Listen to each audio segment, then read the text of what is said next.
these texts, so that they may become your living word, and in and through our hearts, so that we might become your living witnesses. To this end, may the words of my mouth and the meditations of each one of our hearts be acceptable in your sight, O God, our rock and our Redeemer. Amen. Our gospel lesson this morning is coming from the Gospel of Matthew in the 16th chapter, verses 13 through 20. Let us listen for what the Spirit is saying to the church. Now, when Jesus came into the district of Caesarea Philippi, he asked his disciples, "Who do the people say the Son of Man is?" And they said, "Some say John the Baptist, but others Elijah, and still others Jeremiah or one of the prophets." Jesus said to them, "But who do you say that I am?" Simon Peter answered, "You are the Messiah, the Son of the living God." And Jesus answered him, "Blessed are you, Simon, son of Jonah. For flesh and blood has not revealed this to you, but my Father in heaven. And I tell you, you are Peter, and on this rock I will build my church, and the gates of Hades will not prevail against it. I will give you the keys of the kingdom of heaven, and whatever you bind on earth will be bound in heaven, and whatever you loose on earth will be loosed in heaven." Then Jesus sternly ordered the disciples not to tell anyone he was the Messiah. This is the word of the Lord. Thanks be to God. Caesarea Philippi. I want to do just a brief geography lesson. Is in an area north of the Galilee region. This was a place that even today you can see the shrine to many, many gods. The Temple of Pan. I was there, you can see it. And in the shadow of this pantheon of gods, this place where people came to worship multiple gods, Jesus is with the disciples, and he's curious as to what people say, and then turns the question back on the disciples, and then finally says to them, "Don't tell anyone." This whole passage, like most of them, is always about interpretation. Where is it that we're going to put our emphasis? And it makes all the difference. Traditionally, this is the passage where, like the front of the bulletin says, we focus on the words, "Who do you say that I am?" And then the passage quickly becomes about words. Our words. And you know what? Presbyterians are known for their words. If you haven't seen the book of confession and the book of order that was sliced off to make smaller, then we created books to help us fill in the gaps for what we had cut out of the other book. We're good with our words. Well-chosen words, though that they are, and this is always important because we know that in every age we have worked very hard to express our faith in a way that's accessible, that makes sense to folks who aren't inside the doors of our community. That's why we need good, well-chosen words. Because we know well that words have the power to inflame hearts and to start revolutions. But there is a downside to the focus on words and the focus on who do you say that I am. If we're not careful, we'll end up hiding behind our well-crafted words. We'll hide behind and remain silent until just the right words are spoken while the revolution rages outside our doors. The hard truth is that we have failed when our words have become replacement for action. We spend so much time crafting policy statements and then we think we've done our work. We've gone the long way when we wait for the right words before we feed the hungry, before we welcome the stranger, before we work for justice, before we raise our voice and our feet and our hands when the troubles rage outside the doors of the church. So too, We can spend so much time working on the right words that we can jump down on people with both feet when they use the wrong words in the wrong way, instead of trying to teach them a better way. We assume also that if people aren't educated in the ways that we expect with proper English, then they might just not have any wisdom for us to hear. That is when we have failed. Or worse yet, we can be self-deceived when we believe words have become our highest calling. That's why we call the Word of God the living Word.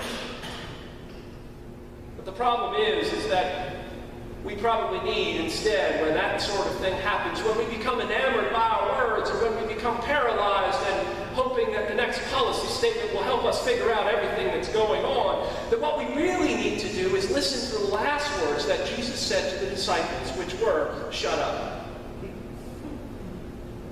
It's there, sternly ordered. Now, I know growing up, my dad sternly ordered me to keep my mouth shut. Those words there are blunt and clear and hardcore. Jesus says, keep your mouth shut. Yes, I just said that. In this passage, Jesus does tell his disciples to shut up. That's when later I think that should have been the title of the sermon. Jesus says, do not say a word about who I am to anyone. It's as if Jesus is saying it's enough to go out and pray with your feet. Give glory to God by putting your body on the line, by feeding, by welcoming, by going out to the places where silence is and drawing light. We all know there has been a great deal of words being spilled in the last few weeks after the spilling of blood. And there will be a great deal more words in the coming week. But to those who deal in words, and yes, I know I am a preacher who deals in words, so I throw myself in this. To the newscasters, the preachers, the national preachers, folks who think they know what those people really need to do. For those who want to believe that justice will come if we just wait long enough. I think Jesus' words to all of those folks who want to add their words to the growing words are shut up. Be quiet. So instead of any more words, maybe what we really need to be doing is listening to the lead of the disciples. That takes us back, right? So Jesus asked the disciples what the crowds were saying. You know, this assumes something. They actually know what the crowds have been talking about. Instead of just assuming, they actually went out and were in the crowds and figuring out what was happening. When Jesus actually asked the disciples, they actually know what the crowds think. Now, when I say the crowds, what I'm talking about is not the folks that you're necessarily going to see interviewed on TV. I'm not talking about our politicians or our famous preachers. I'm talking about the folks who, when leaders went out to speak to these disaffected youth, they told them to shut up and go home. When a wealthy rap star comes up, tries to organize the community, they yell back, you have other options because you got money. When I say the crowd, I'm talking folks who are disaffected from politics, from economics. These are the folks with whom Jesus spends most of his time. And the disciples are right there in the midst of it, listening. It turns out the disciples of Jesus were actually listening to what the crowd had to say. Which makes me think that Jesus was right on when he said, don't say a word. Keep your mouth shut. Maybe it's time we figure out how to listen more. And yes, that's coming from a preacher. Given the events of the last week, it looks like the world might just be willing to listen to those who have been forgotten, maybe just for a moment. And while we begin to commit ourselves to listening just a little bit more, it might be time to stop doing other things as well. We need to stop in these moments talking about the death of an unarmed lad man as an anomaly in our time. We need to stop being shocked when this happens. We need to stop being surprised when unarmed black men are killed. It's been going on for a long, long time. Most of it considered legal. We need to stop being surprised when white folks are openly racist, even police officers, in reaction to the events of the last week. It's time to do what Jesus and the disciples do after he tells them to shut up. This is what they do. They turn their face to Jerusalem, and they get back to the work of feeding and welcoming and healing. They go to the places where the religious leadership will not go. They listen to the places where the political leadership will not listen. And they keep doing what it is they need to do. What if we too did that? Who do you say that I am is an important question. But we need to stop waiting to get a full answer until we move our feet. Instead of working out the theological intricacies of the Son of Man and what that might mean for us in our own time, why not evaluate our lives in light of Jesus' goodness? Where did he go? Who was he with? What did he say? Not much. Mostly he was busy feeding and welcoming and telling others to do the same. If we want to know what we truly believe about Jesus, we only need to look at the basic practices of discipleship: generosity, hospitality, and forgiveness.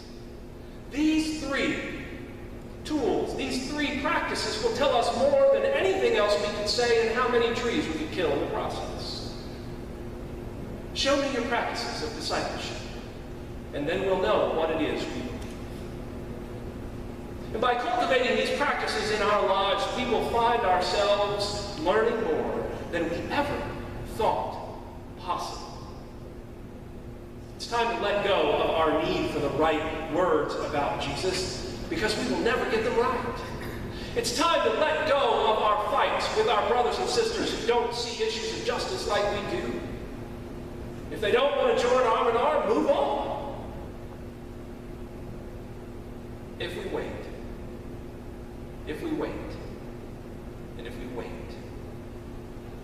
the world will rage on around us and finally ignore us.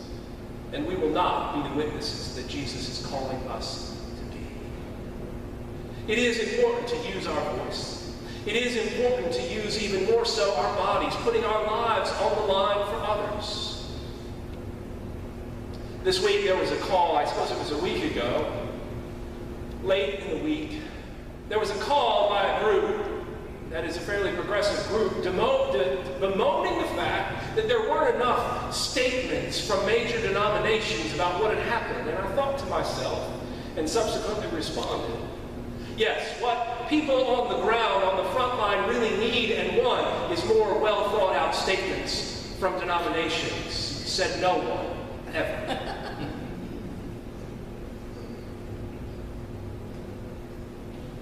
You offer a cup of cold water in my name, and you've done it to me.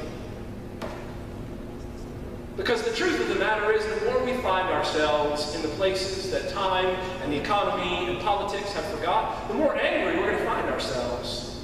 The more we're going to find out the world doesn't work the way we have been told. The more we're going to find ourselves becoming radicalized. That's the danger of following Jesus. What we really need to do is put our faith into practice. We have had enough words. We have had enough waiting. We have had enough calls for patience. The time for all that is through. It's time to be